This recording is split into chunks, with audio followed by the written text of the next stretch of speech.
யாரோ ஒருத்தங்க ஏதோ சொல்லி கொடுத்தாங்கங்கறத உண்மைன்னு நம்பி தன்னோட ஃப்ரெண்ட் ஃபேமிலிய ஒருத்தங்க தப்பா நினைச்சிட்டாங்க.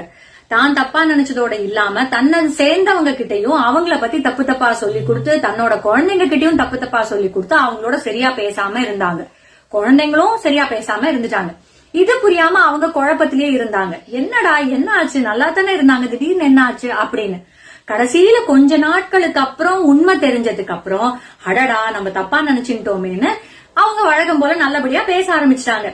அவங்க அந்த ஃப்ரெண்டு சரி எப்படி இருந்தா என்ன, இப்ப நல்லா பேசுறாங்களா அது போதும் அப்படின்னு இருக்காங்க.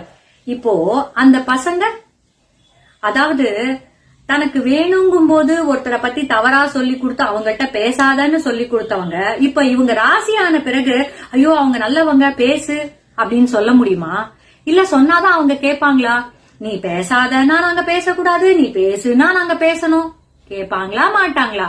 எதுக்காக இத சொல்றேன்னா, எந்த ஒரு விஷயமா இருந்தாலும் மனஸ்தாபமா இருந்தாலும் குடும்பத்துல பெரியவங்க அவங்களுக்குள்ளேயே தீர்த்துக்கணுங்க.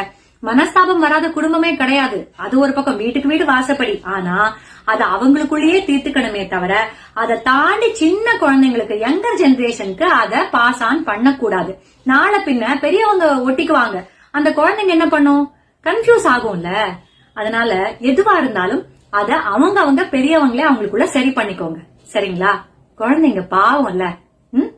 யோசிச்சு பாருங்க, உங்களுக்கு புரியும், நல்லதே நடக்கும்.